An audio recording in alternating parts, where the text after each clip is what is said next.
I ran until my lungs burned, until I was blocks away from the school, collapsing under a street lamp that flickered with a dying buzz. That night, in the safety of my bedroom, I forced myself to connect the camera to my computer. My hands shook so violently I nearly dropped the cable. I had to know. I had to prove it was a hallucination brought on by my own filth, my own guilt. I clicked play.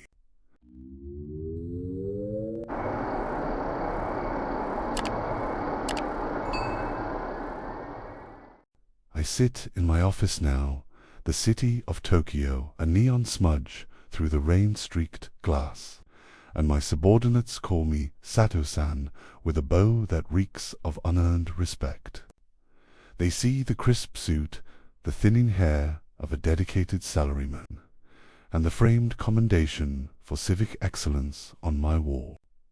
They don't see the boy I was at 17, a shadow lurking in the Thailand bleach labyrinth of the West Wing girls' dormitory toilets. I was the ghost of those stalls, a meticulous predator of privacy who never left a footprint or a fingerprint. Sato, you're staying late again.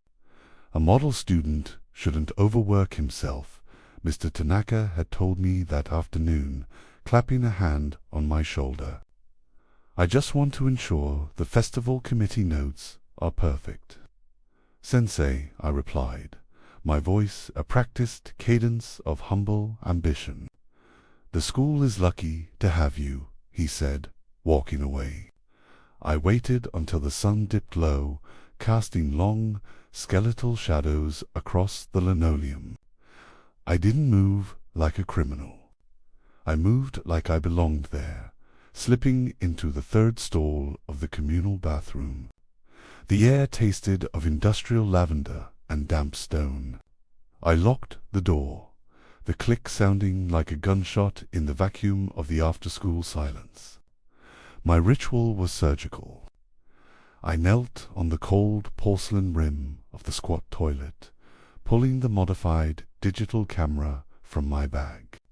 It was a silver brick, cold against my sweating palms. The dividers in the old building didn't reach the floor. There was a gap, a tempting 6-inch horizon of grey concrete that allowed a perfect low-angle view of the adjacent stall. I slid the lens toward the gap, resting it on a folded handkerchief to muffle any scraping. My heart hammered against my ribs, a frantic bird in a cage of bone. Then the heavy swing of the outer door, the rhythmic clack-clack of school shoes. I froze. My breath hitched, caught in the back of my throat like a dry pill. The occupant entered the stall next to mine.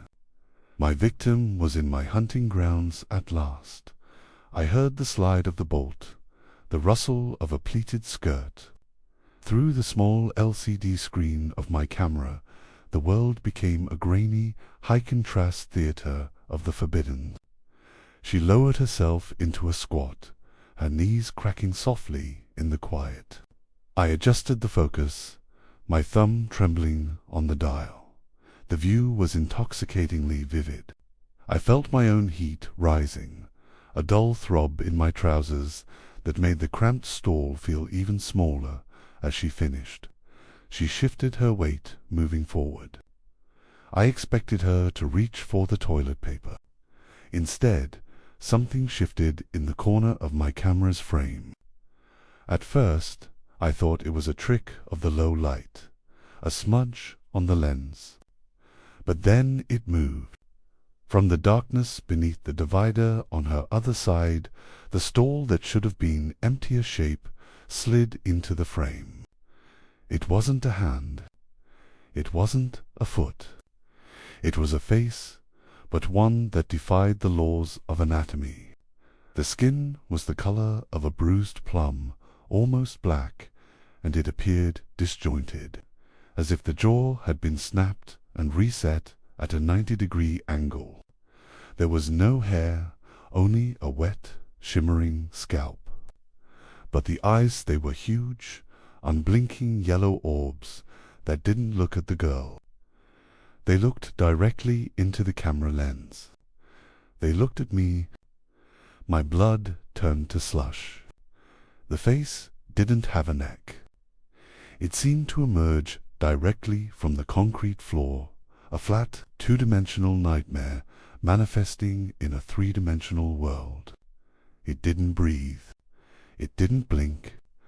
The mouth, a jagged tear in the purple flesh, stretched wide, revealing rows of needle-thin teeth that looked like shattered glass. The girl didn't notice. She was still there, mere inches from the entity, her body exposed and vulnerable. I watched the screen, paralyzed. I wanted to scream, to warn her, to bolt, but my muscles had turned to lead. The face moved closer to her. It didn't crawl. It glided, a shadow detaching itself from the floor. It tilted its head, the bones in its neck, if it had any, making a sound like dry sticks snapping. Then the girl stood up as if she was done, and in the blink of a shudder she was gone. There was no scream. There was no struggle. One frame she was there, and the next the stall was empty. The disjointed face remained for a fraction of a second, its yellow eyes boring into mine with a look of predatory hunger, before it too melted back into the shadows of the floor. I direly wanted to mutter a word of hello, but I held back as I reminded myself that I was still behind enemy lines, a forbidden zone. Instead, I held my breath and pressed on a little longer and clenched my eyes shut. Silence. The kind of silence that has weight, pressing against your eardrums until they ache. I scrambled back. At that stage, I didn't care about the noise. I no longer care about being caught.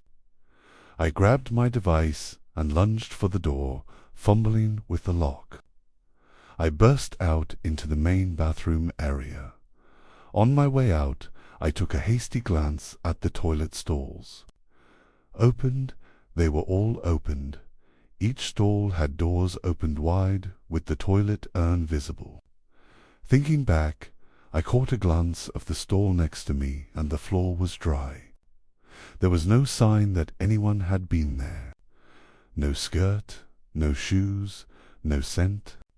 Even the water in the toilet was still a flat, dark mirror.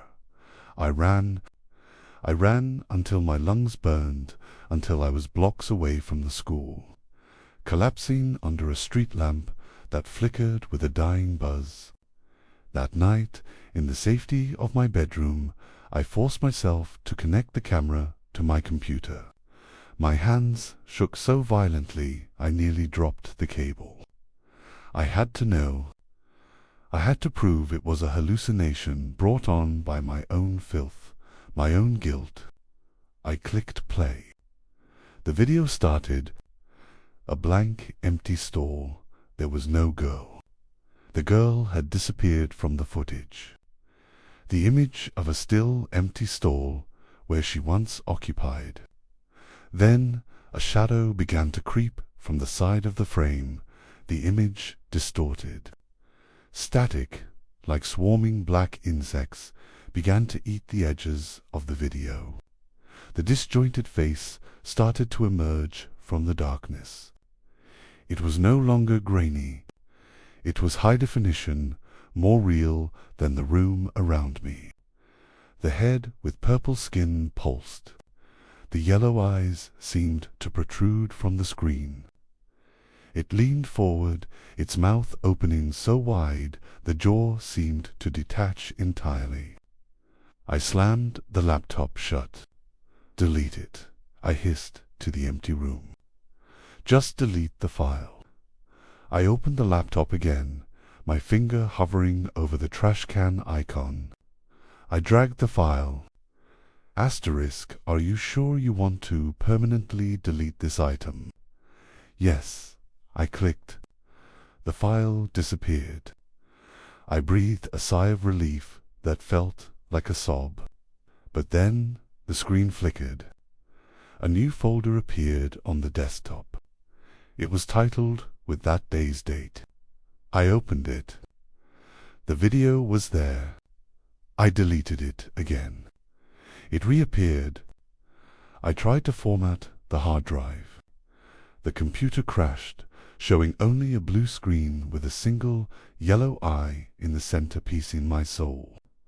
I threw the camera into the Sumeda River the next morning, watching it sink into the oily muck. It didn't matter. Every device I've owned since then, every phone, every tablet, every work computer eventually develops a hidden partition. I'll be scrolling through a spreadsheet or checking a news feed, and there it is. A file that shouldn't exist. Sometimes I'm tempted to watch it again to see if the girl is still there, trapped in that moment of vulnerability before the dark took her. But I know what's waiting. The face is still there.